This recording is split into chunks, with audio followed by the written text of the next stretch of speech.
Hi, my name is Brian and I'm the pastor of Vision at Holy City Church.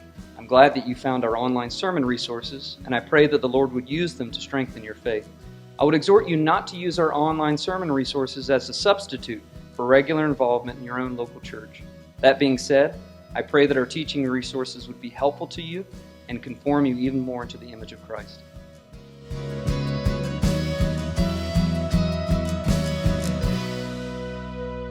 But to give us a little bit of context before and following, I'm going to read James 4, verse 13 through chapter 5, verse 6. This is the word of God. Come now, you who say, today or tomorrow we will go into such and such a town and spend a year there and trade and make profit. Yet you do not know what tomorrow will bring. What is your life? For you are a mist that appears for a little time and then vanishes. Instead, you ought to say, if the Lord wills, we will live and do this or that. As it is, you boast in your arrogance. All such boasting is evil. So whoever knows the right thing to do and fails to do it, for him it is sin. Come now, you rich, weep and howl for the miseries that are coming upon you. Your riches have rotted and your garments are moth-eaten. Your gold and silver have corroded, and their corrosion will be evidence against you and will eat your flesh like fire. You have laid up treasure in the last days. Behold, the wages of the laborers who mowed your fields, which you kept back by fraud, are crying out against you. And the cries of the harvesters have reached the ears of the Lord of hosts. You have lived on the earth in luxury and in self-indulgence. You have fattened your hearts in a day of slaughter. You have condemned and murdered the righteous person. He does not resist you. In James chapter 1, verse 1, James introduces himself as a servant of God and of the Lord Jesus Christ. His life and this letter are expressions of his proven submission to God and his humble faith in Jesus. James is following the kingdom work of Jesus that we have come to know as the Great Commission. This kingdom commissioning can be found in Matthew 28, verses 16 through 20. These verses, we hear this command of Jesus to his disciples. All authority, Jesus says, in heaven and on earth has been given to me. Go therefore and make disciples of all nations, baptizing them in the name of the Father and of the Son and of the Holy Spirit, teaching them to observe all that I have commanded you.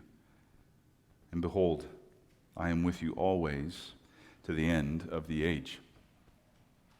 Jesus has instructed his disciples. James is following in this great commission to go into all the world to make disciples and to teach them to observe everything that Jesus has commanded. And in Jesus' instruction, Jesus commonly used opportunities to show people their need to choose either obedience or disobedience. Jesus' teaching was full of these opportunities. His teaching was full of either or options. Either you will build your house on the rock, or you will build your house on the sand. In Matthew 7, Jesus gives the either or option of either a narrow gate or a wide gate. Jesus says, "Enter by the narrow gate, for the gate is wide and the way is easy that leads to destruction. And those who enter by it are many.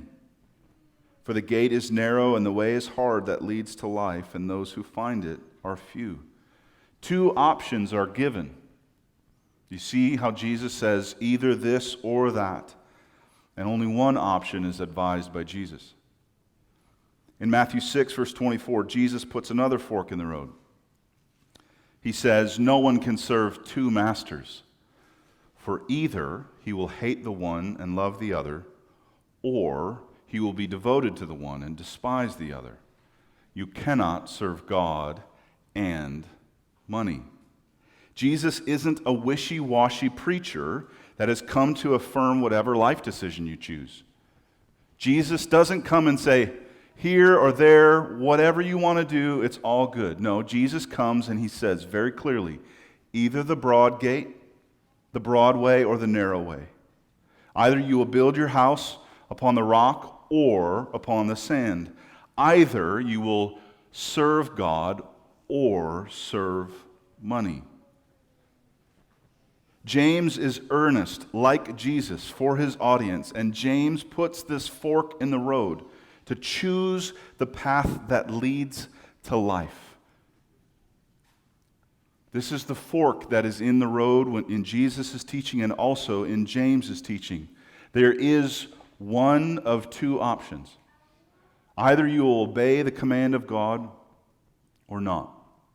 And if you choose to obey, as our song so faithfully quoted the words of Peter, you have the words of life. Where else can I go? James is reiterating these words of life. This morning, James is carrying Jesus' torch and announcing the need to decide. The need to decide between God and money. We cannot serve both.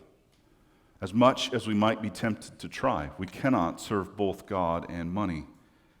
To help us choose what is right, James shows us the end of the broad and easy road and the final result of those who choose money over God.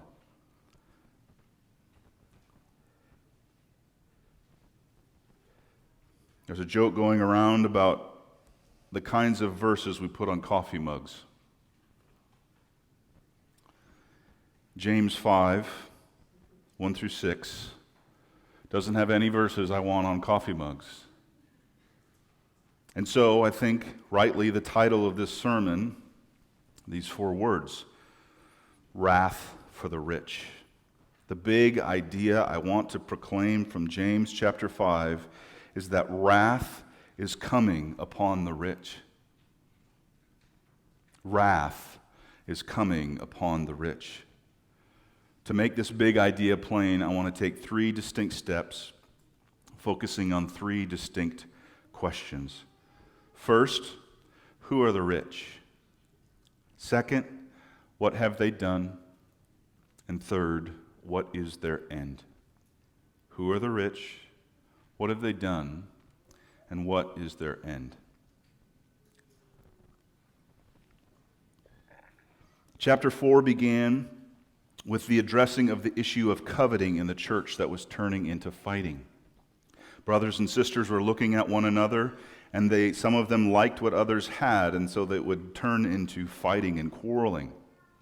James helped us to see that wanting what others have may seem like a small thing, but it is at the root of quarrels and fights that threaten the health and the very life of the church. James went on to confront the pride in the church that was seeking friendship with the world at the cost of faithfulness to Jesus. James called for humble repentance and a turning back to devoted love for Jesus. James then confronted the pride that thinks our future lives belong to us and we can do what we please without submission to God's will. The pride that began with coveting and fighting has swollen and grown to incredible proportions, and James now condemns the self-centered and malicious pride of the rich. If you look at chapter 4 and how it's progressed here into chapter 5, you can see there's a swelling of the same issues, the same pride, the same desire for worldly things began with simple coveting and quarreling, and now it's become this completely awful, self-centered, and malicious thing that consumes. Let's look now at the first question, okay? Let's look at our text and ask, who are the rich?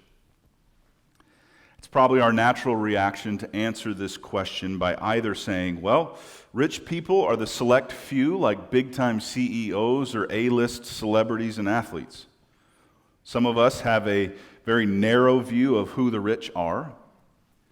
Others would say, rich people are anybody who have more money than me. I'm the standard of like what's a normal income, or I'm poor, and people have more than me. Those are the rich people. That's kind of our natural reaction. Who are the rich? It's good to be aware of what our natural reaction or our natural understanding of this name as James addresses the rich.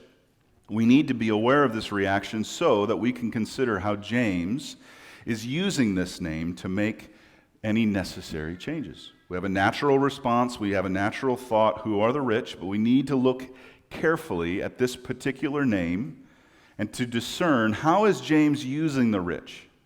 He isn't simply using my definition of rich or your definition of rich. James has his own definition as he's referring to the rich. Let's look at how James has already used names, or this pastoral name calling, to see how James uses names in his proclaiming. We already talked about chapter 1, verse 1, as James referred to himself as a servant of God and of the Lord Jesus Christ. But in that verse, James also referred to his audience as the 12 tribes in the dispersion. In using that particular name, James was highlighting the Christian church's connection to the one chosen people of God throughout human history. And in using that name, he's highlighting their living in a time of being dispersed from their homes and scattered throughout the world as aliens and strangers.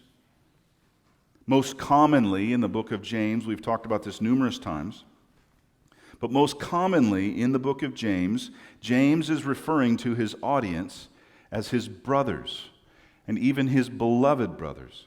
Most closely to our text, James uses this kind of language in chapter 4, verse 11, and chapter 5, verse 7. The abundance of this kind of language, this kind of name-calling, conveys the primary and familial relationship that is to be present among those in Christ's church. What I want you to see in these first two names, while they're positive, while they are affirming, that there's a thickness to them, there's a depth to them. He's not just filling it in with, hey man, or hey friend. There's a thickness to it. When he calls them the people of God in the dispersion, or he calls them beloved brothers, he means more than simply the sum of a couple of words together.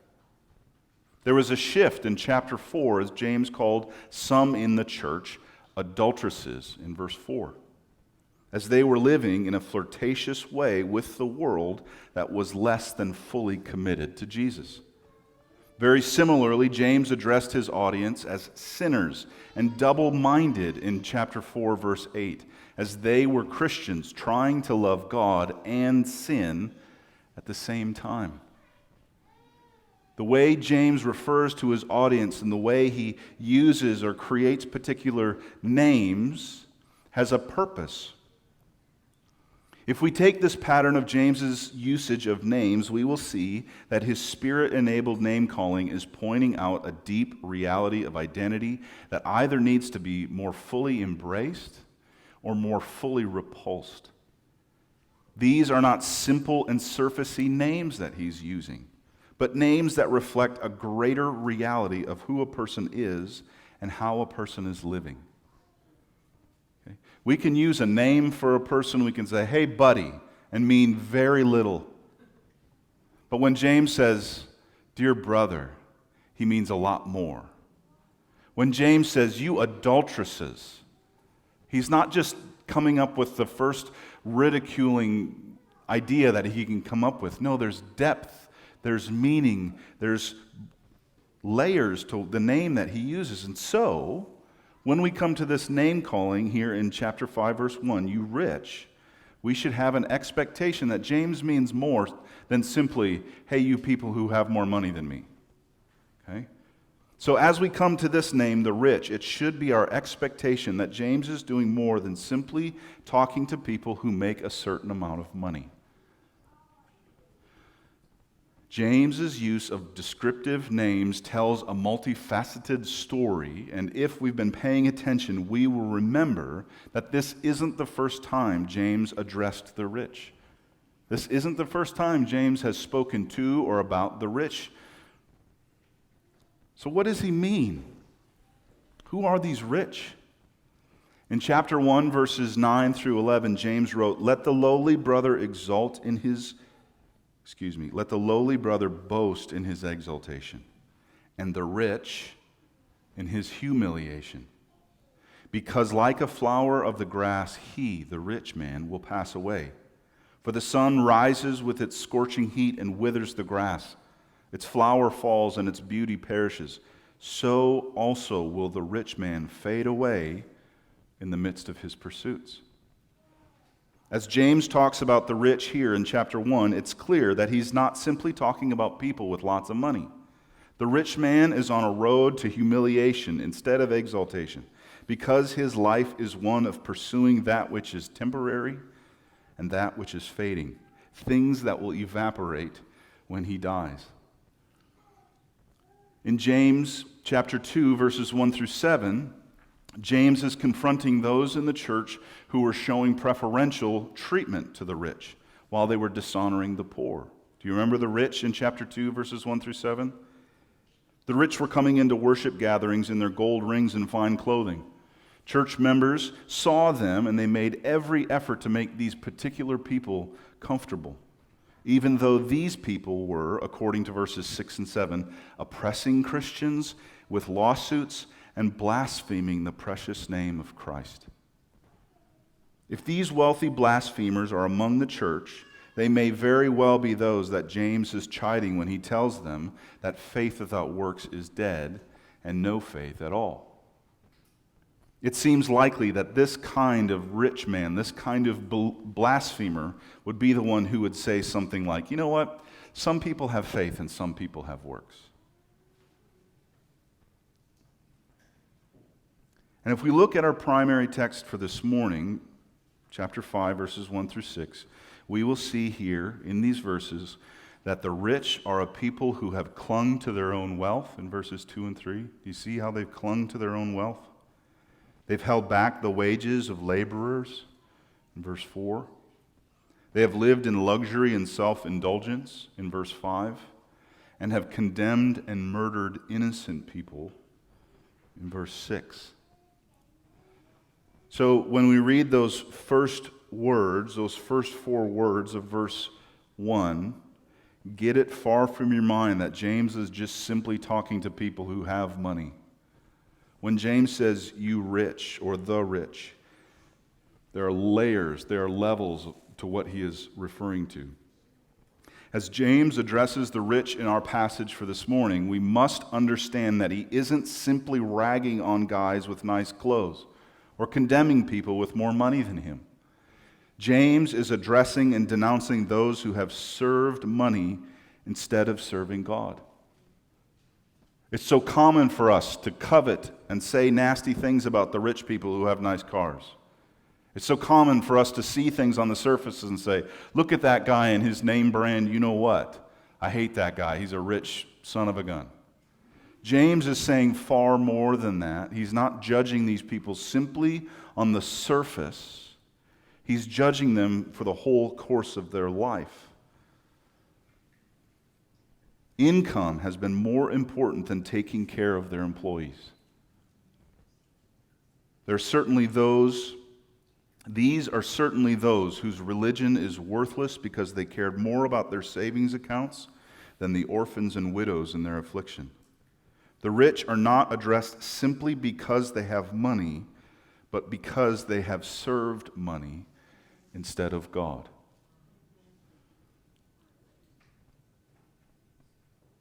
It's important that we don't think of rich as being a condemned category or as having money in and of itself to be an evil. Paul would say in 1 Timothy 6, verse 17, as for the rich in this present age, he's using the same language there, charge them not to be haughty, nor to set their hopes on the uncertainty of riches, but on God, who richly provides us with everything to enjoy. The rich are not a condemned set or a condemned category of people simply because they have money, but because money has defined them and their hope and their pursuits revolve around money instead of around God. Okay, does that make sense? Get a firm understanding. Who is James speaking to when he says, you rich? Now that we've clarified who James is addressing, let's look at our text more closely and ask the question, what have the rich done? What have the rich done? As James announces the charges against the rich, he says in verse 2, your riches have rotted, your garments are moth-eaten. And in verse 3, we read, your gold and silver have corroded, and their corrosion will be evidence against you. Verse 3 ends with the blunt and unmistakable charge, you have laid up treasure in the last days. The core condemnation is on the act of laying up treasure in the last days, while rotting resources, deteriorating wardrobes, and depreciating money stand as evidence against them. These images of rotting resources should cause you to think of lettuce that has been in your refrigerator too long, or oranges that have been on top of your refrigerator too long. It should make you think about maybe your grandparents who had cedar chests, or certain parts of their houses smelled like mothballs. Or maybe like me, I'm thinking of this depreciation of gold and silver, this corrosion. I'm thinking of guitars that sat in my closet for too long and didn't get played and needed a whole bunch of cleaning up to get taken care of.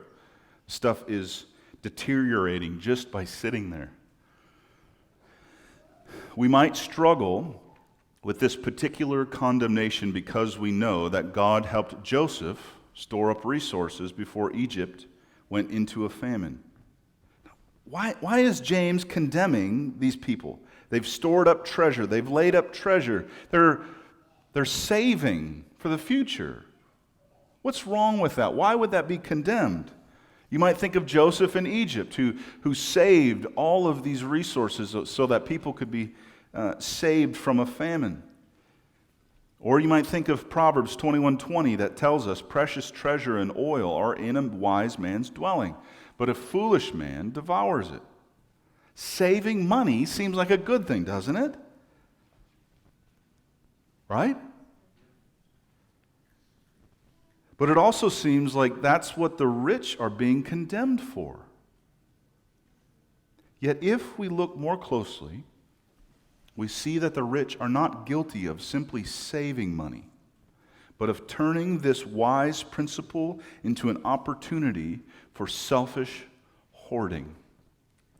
Wise and good planning for the future, wise saving has become twisted and perverted into hoarding.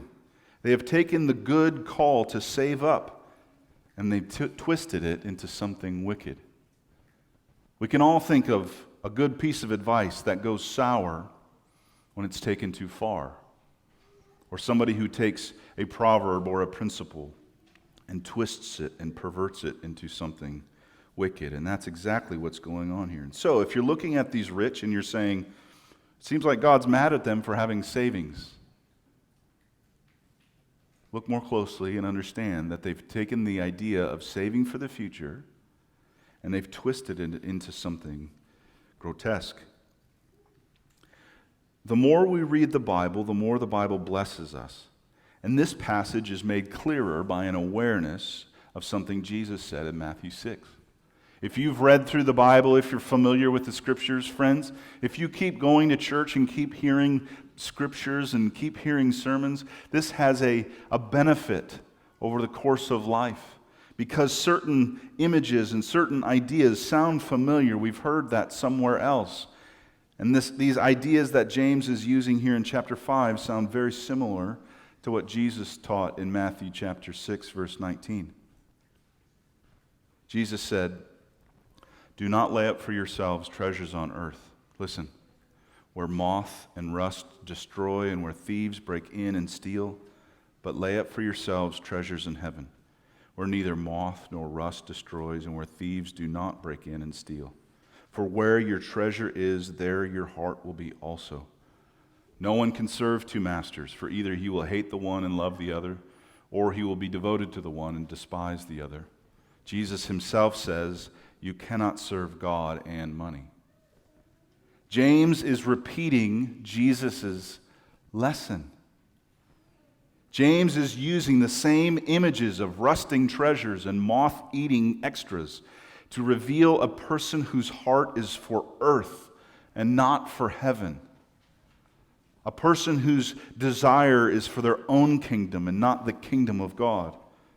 The rich man has chosen not to make plans for Christ's return and an eternal home, and thus reveal that money is his master.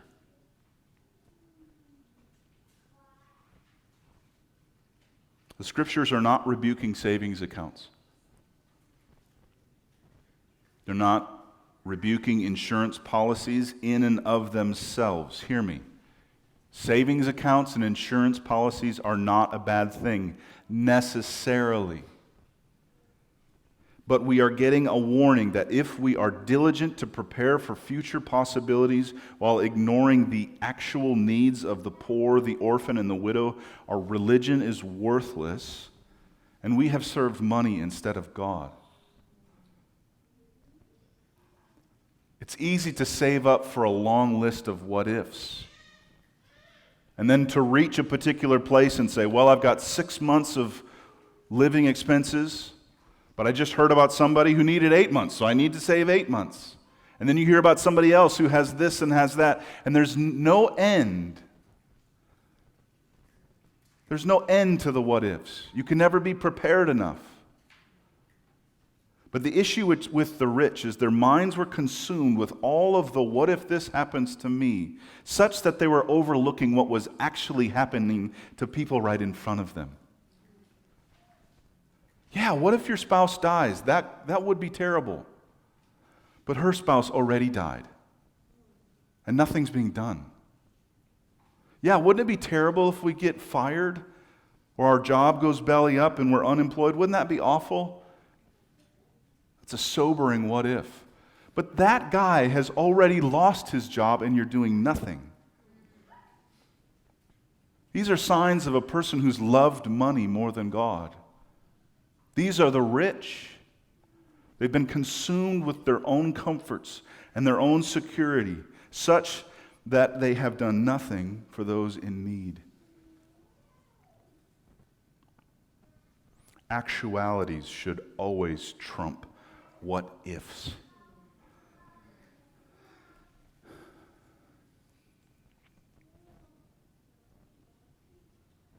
I'm just going to take a drink of water and let that sit on you for a minute. There are times when I'm reading the Bible and it just strikes me what a heavenly document this is. What a gloriously foreign thing this is. Because who on this planet says anything like this? All day long, you and I are being bombarded with messages that say, think about you, think about your future, think about all your insurance possibilities, think about you. You. But the scriptures say something so remarkably foreign.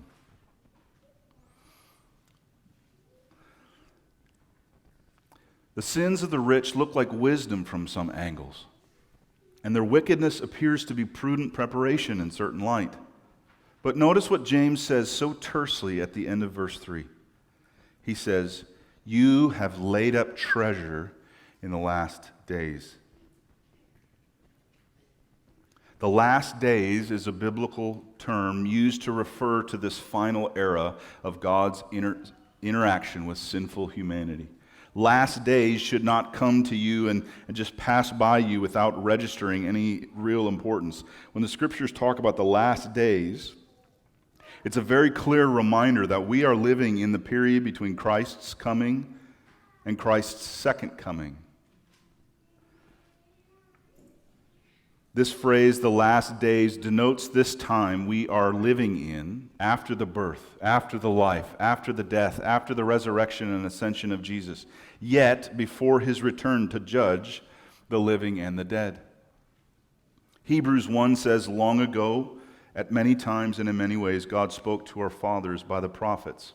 But in these last days, God has spoken to us by his Son, whom he appointed the heir of all things, through whom also he created the world. The sin of the rich is that they have lived their lives preparing for things that are not the return of Christ. Reputation and comfort have been more desirable than peace with God.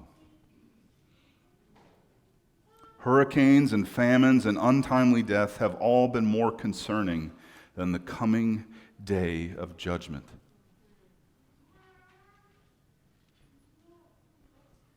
The rich are not guilty of wise planning. They are guilty of allowing the cares of the world and the deceitfulness of riches and the desires for other things to enter in and choke out the word of God.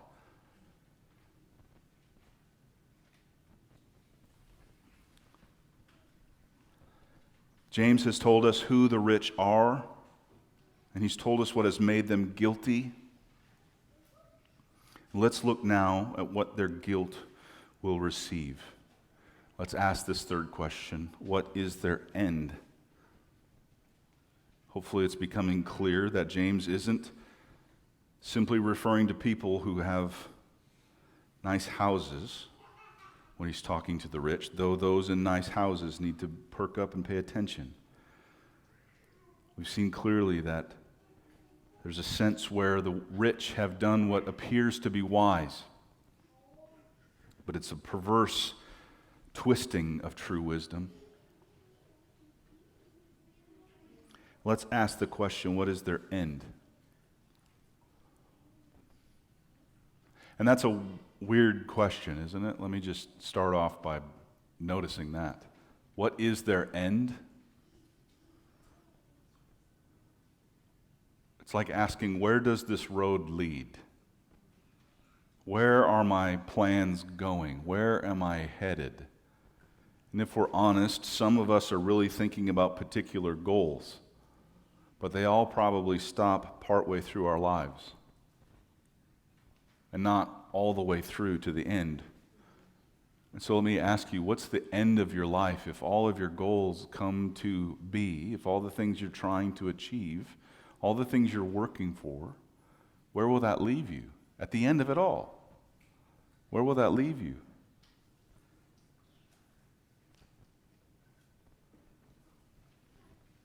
So let's ask of the text, what is their end? Note with me that James calls the rich, in verse 1, to weep and howl for the miseries that are coming upon you.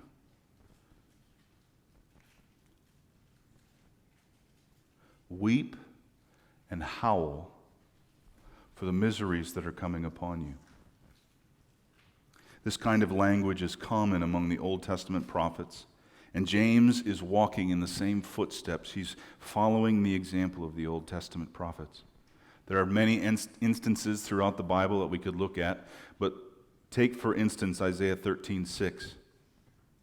The prophet Isaiah says, "Wail, wail, for the day of the Lord is near. As destruction from the Almighty, it will come." Wail. In Amos 8, the Lord says to the prophet Amos, "The end will come upon my people Israel. I will never again pass by them. The songs of the temple shall become wailings in the day." Weep, howl, wail are the commands of the prophets. These are the words of the prophets sent by God to tell the people of the destruction that is coming, that the day of the Lord is near. God's judgment is getting closer by the moment. The hopelessness of coming wrath and destruction upon sin is a common feature of the Old Testament prophets, and one of the features that makes reading these books of the Bible a challenge. Any of you ever tried to read through the Scriptures? Let me just tell you, reading the Bible the whole way through is certainly an excellent life goal if you've not ever done that. But one of the places you will struggle is when you get to the prophets. It's hard to read all the prophets because there's so much of this hopelessness. There's so much of this announcing God's wrath and God's judgment and God's destruction. James is following this exact pattern. James is following a call not so different from the call that was given to Jonah, who heard the voice of God say, "Arise, go to Nineveh, that great city, and call out against it, for the evil has come up before me." In time, Jonah would finally obey God and preach his message. Jonah would say to the people of Nineveh, "Yet 40 days, and Nineveh shall be overthrown." Full stop. Like Jonah, James isn't preaching the hope of forgiveness in these verses, but only the certainty of damnation. There's a reason none of us have James 5, 1 through 6, or any part of it on a coffee mug. There's no hope in it. There's nothing happy about it. But it's a necessary calling from God, just as in the Old Testament, so here in the book of James. It must be done. The teacher of the Lord must come and proclaim the damnation of the wicked. As you stand, if you are the rich, your damnation is sure.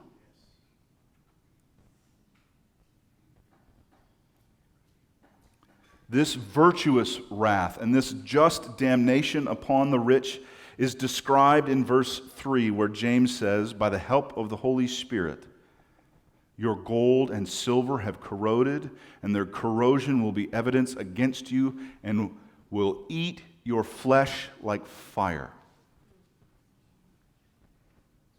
This is the part where a discerning listener to this sermon should say, "Is that really in the Bible? Or does that guy just need to switch brands of coffee? Because that's crazy." Eat flesh like fire?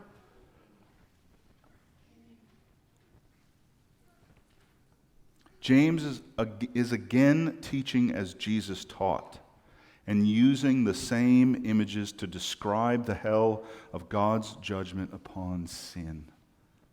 When James speaks about the evidence coming against a person and it being like fire upon their flesh, this is not some invention of James. James is simply repeating what he heard or what he's been told that Jesus taught. Leslie Schmucker hopefully summarizes how Jesus spoke about hell. Jesus said, hear me, no preacher says, "I think it's time for a series on hell," right? But this is what's so helpful about working through a passage or working through a book of the Bible is you come to these things and you have to deal with it. What does James mean when he says, "These will be evidence against you and will eat your flesh like fire"? James is following Jesus, who says that hell is a place of eternal torment.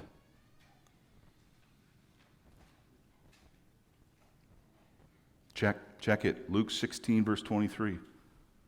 Hell is a place of unquenchable fire. Mark 9, 43. Where the worm does not die. Mark 9, 48. Where people will gnash their teeth in anguish and regret. Matthew 13, 42.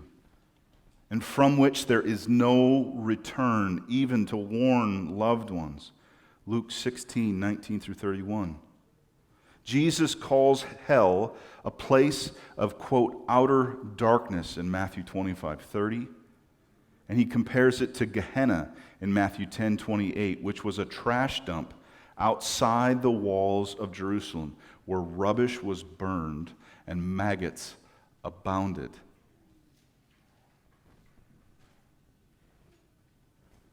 The language used to describe hell is deeply disturbing. I dare you to take 20 minutes today or any other day and meditate on one of these descriptive terms about hell. Take 20 minutes and imagine what Jesus is communicating when he says eternal torment.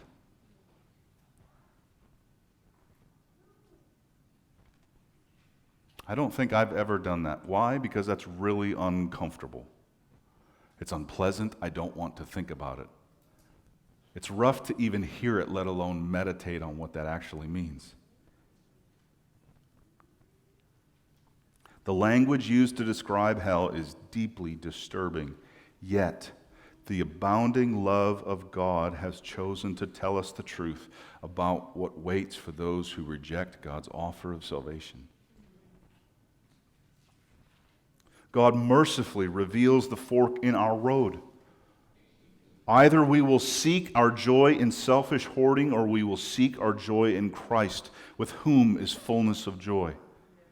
Either you will put your hope in foolish assurances, or you will trust in Christ alone to lead you beside still waters and through the valley of the shadow of death.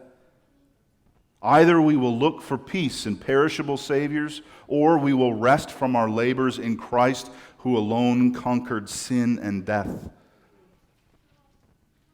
Do you see? You cannot serve God and money.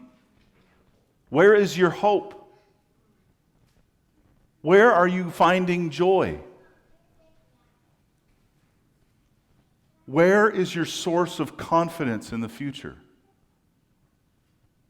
Is it the promises of Christ? Or is it the promises of your local State Farm agent? Are you falling asleep at night because of something Jesus said? Or because of your last bank statement?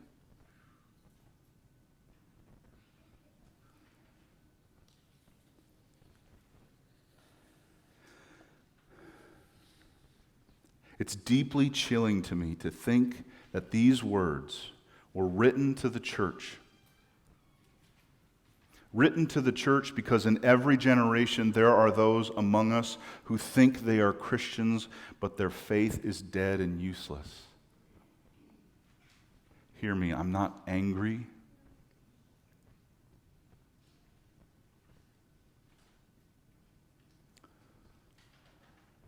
But it's chilling to think that in every generation the church needs to hear a condemnation of the rich, because there are rich among us. Those whose faith is dead and useless, only something they talk about. Their hope is not actually in Christ. Their hope is in money. Their hope is in stuff. Their hope is in their resume. Their hope is in Bitcoin or whatever. In every generation, there are those loitering with Christians whose life is marked by hard work, careful planning, loving relationships in the home, kindness to friends, passion for the good things in life, and a complete and damnable absence of confidence and hope in Jesus Christ.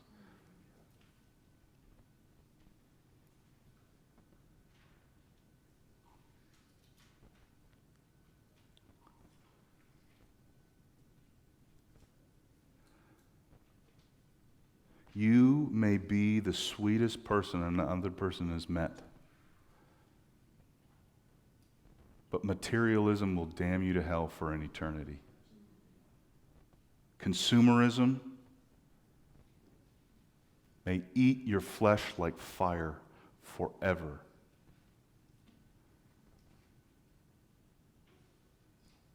You may be here every week. You may be an important part of so many people's life, but your hope is not in Christ. Hear me, if that's you, the wrath of God is resting upon you.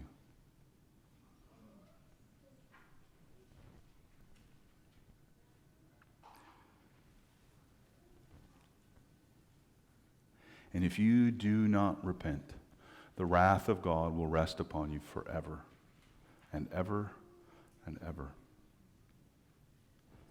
I told you earlier about how Jonah went to Nineveh to proclaim 40 more days until Nineveh is undone.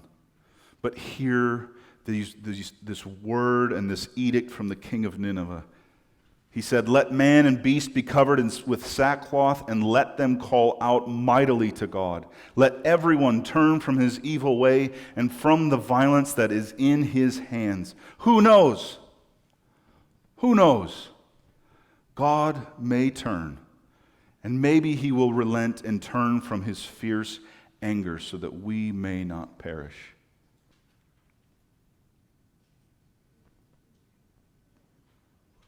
You know what's so glorious about a Christian church and about the Christian gospel? There is no who knows. The cross of Jesus Christ says, if you have lived your life hoping in stuff to save you, if you repent, if you turn from your evil and selfish ways, God will receive you. And you can be forgiven, and you can be made right with God, and you can have peace that passes all understanding. Insurance can't give that to you. A savings account can't give that to you. A bigger house, a better wardrobe, nice new cabinets, whatever. They can't give you peace with God, and they can't give you peace that passes all understanding. This is only something that God can give. And so, friend, if you're here and you've been faking it as a Christian, you've been telling everybody you're a Christian, but you realize, man, all my hope is in stuff.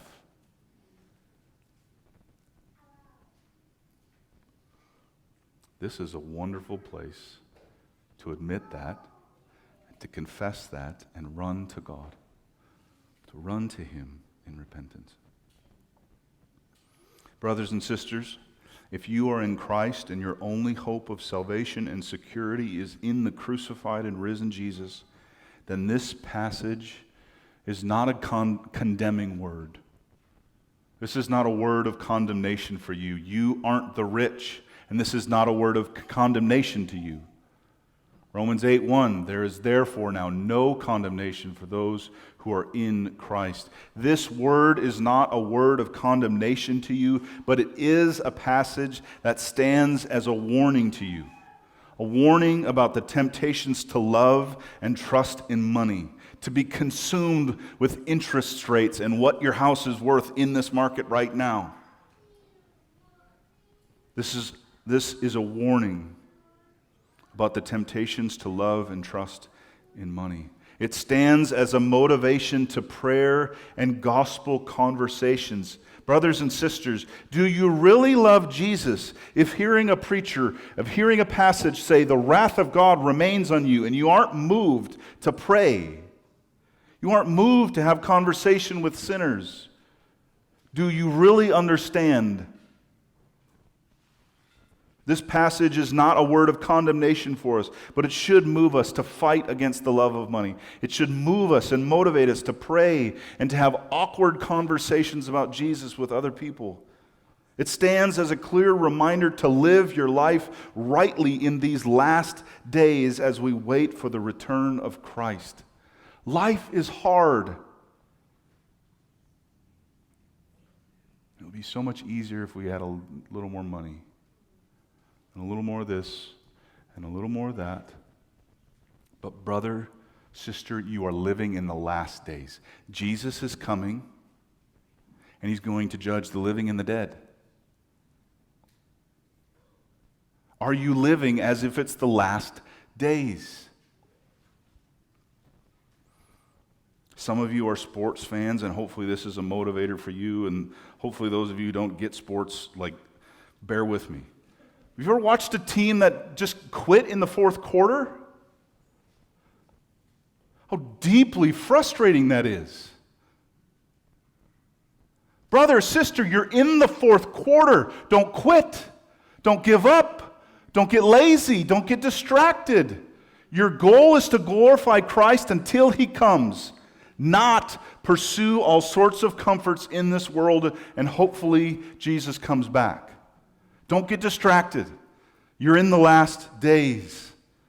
Hear this word of direction from Jesus in Matthew 6. Lay up for yourselves treasures in heaven, where neither moth nor rust destroys, and where thieves do not break in and steal.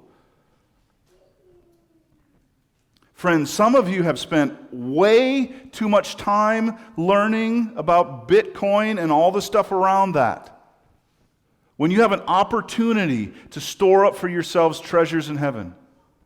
Some of you have spent time going over and over and over and over about ways to get the most out of your money, and you've not nearly thought enough to think about storing up treasures in heaven. Brother, sister, store up for yourselves treasures in heaven. The interest is better.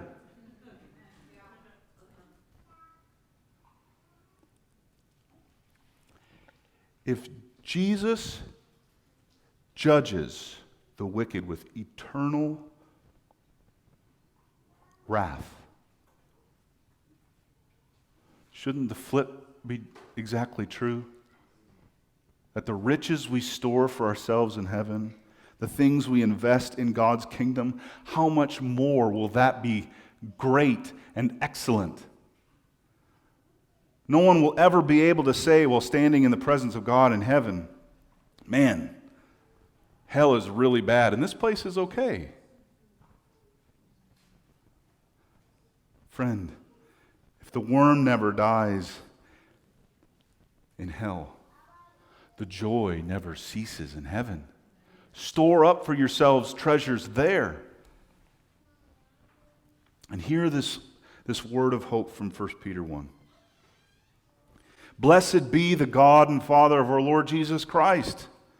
According to His great mercy, He has caused us to be born again to a living hope through the resurrection of Jesus Christ from the dead. Listen, to an inheritance that is imperishable, undefiled, and unfading, kept in heaven for you, who by God's power are being guarded through faith for a salvation ready to be revealed in the last time. Brothers and sisters, stop hoarding. Stop spending your life going after stuff that's going to rust and get eaten and get lost. You have an inheritance that's already imperishable. You already have an inheritance that's undefiled and unfading.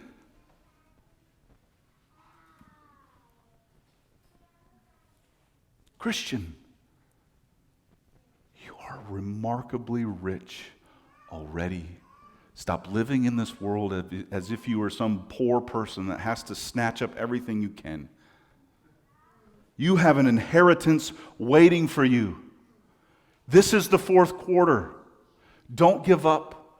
Cling to Christ. Put your hope in Him. He alone can give you peace. Let's pray.